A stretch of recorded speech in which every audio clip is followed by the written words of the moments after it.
بڑھتے ہیں پروگرام کے اگلے سیگمنٹ کے جانب۔ اب ہمارے سامنے ہوں گی عائشہ معراج، جو کہ درجہ ثوم کی طالب علم ہے، جن کی گفتگو مبنی ہوگی غیبت کی تباہ کاریوں پر۔ غیبت ایک ایسا عمل ہے جو انسان کے دل اور سمجھ میں برے اثرات پیدا کرتا ہے۔ یہ ایک چھپا ہوا زہر ہے جو دلوں کو زخمی کرتا ہے۔ غیبت روحانی مرض ہے جو وبا کی طرح ہمارے معاشرے میں پھیلا ہوا ہے۔ And we are completely engrossed in this sin. اسی موضوع پر مزید روشنی ڈالنے کے لیے میں مائک پر مدعو کرتی ہوں عائشہ معراج کو۔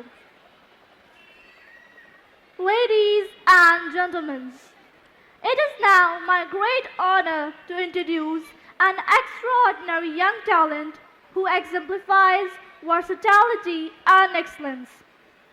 This remarkable child not only shines in academics but also carries a heart full of taqwa, constantly seeking to strengthen her connection with Allah subhanahu wa ta'ala through abundant istighfar.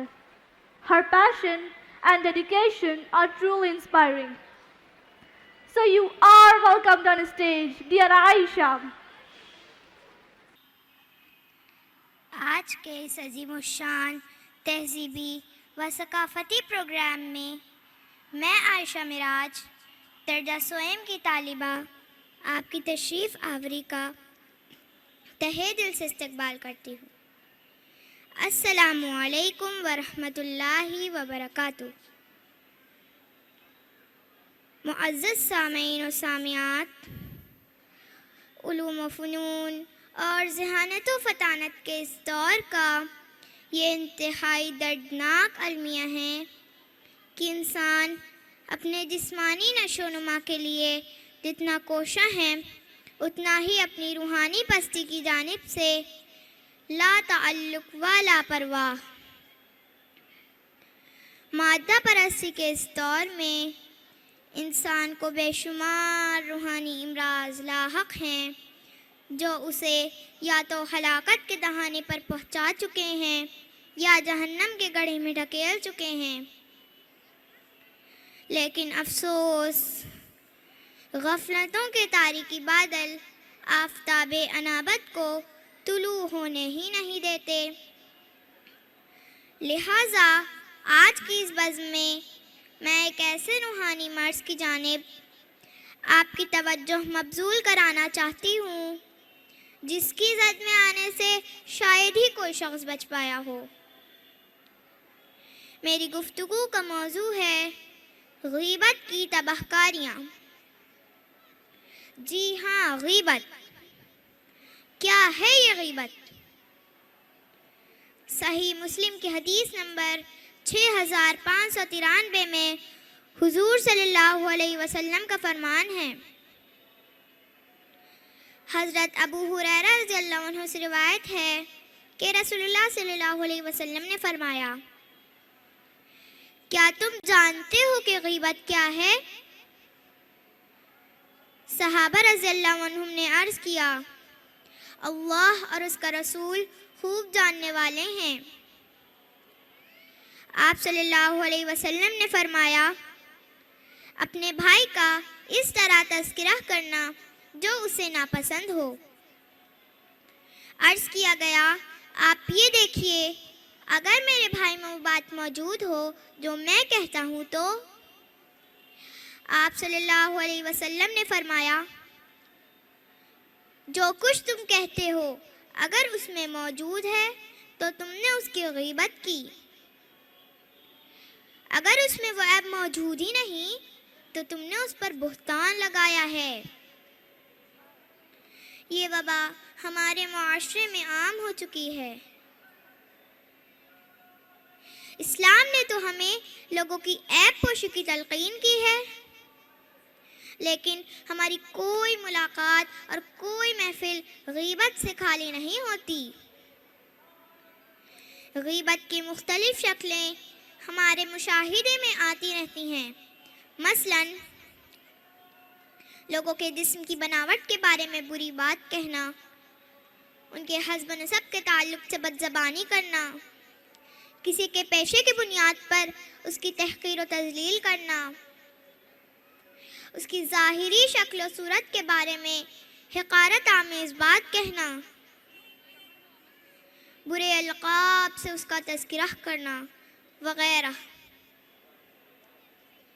صورتحال اس قدر افسوسناک ہو چکی ہے کہ منہ پر تعریف کرنا اور عدم موجودگی میں لوگوں کی کردار شکنی یعنی کیریکٹر اسیسینیشن کرنا اب عام رواج بن چکا ہے، جسے معیوب سمجھا ہی نہیں جاتا۔ مشہور شاعر حسین مجروح نے اسی تلخ حقیقت کو کچھ یوں بیان کیا ہے: وہ قحط مخلصی ہے کہ یاروں کی بزم میں، غیبت نکالنے تو فقط خاموشی بچے۔ محترم سامعین و سامعات، ایک پیسفل سوسائٹی کے لیے ضروری ہے کہ وہاں کے رہنے والے لوگوں کے باہمی تعلقات خوشگوار ہوں، کسی قسم کے منفی خیالات کے پنپنے کی کوئی گنجائش نہ رہے۔ اسی لیے اسلام نے غیبت کو کبیرہ گناہ قرار دیتے ہوئے سخت ترین الفاظ میں اس کی مذمت کی۔ سورۃ الحجرات سورہ نمبر 49 آیت نمبر 12 میں ارشاد باری تعالیٰ ہے: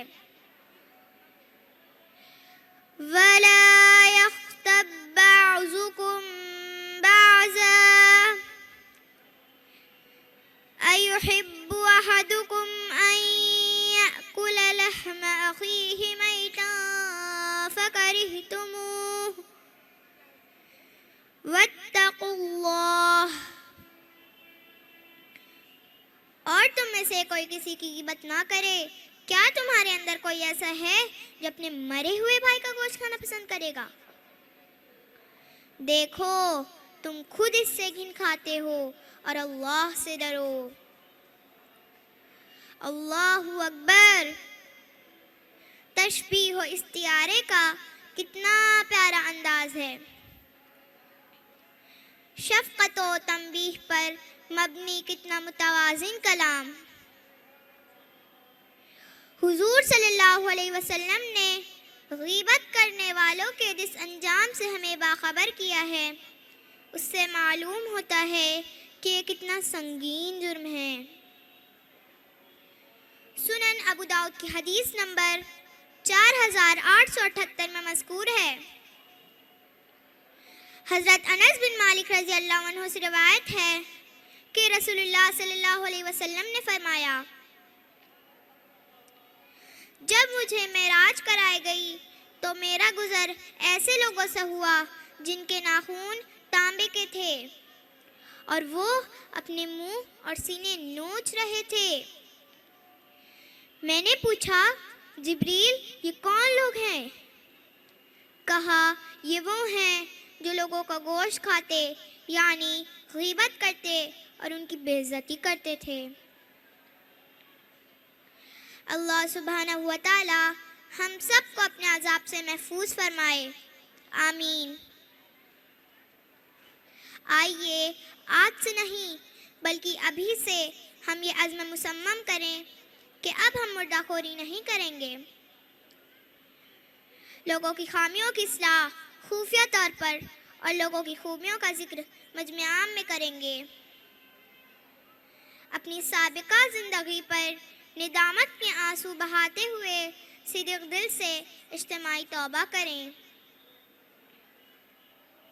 اگر خدا نخواستہ ہم نے ایسا نہ کیا بلکہ ضد و نادانی کی وجہ سے ہم اپنی غلط روش پر ہی قائم رہیں تو یاد رکھیے ملک الموت ہم سے اپوائنٹمنٹ لے کر ملاقات کرنے نہیں آئے گا۔ خواب غفلت سے بیدار ہونے میں ہی عقل مندی ہے، ورنہ ہلاکت و برباد یقینی ہے۔ اللہم لا تجعل منہم، آمین۔ جزاکم اللہ خیرا، والسلام علیکم ورحمۃ اللہ وبرکاتہ۔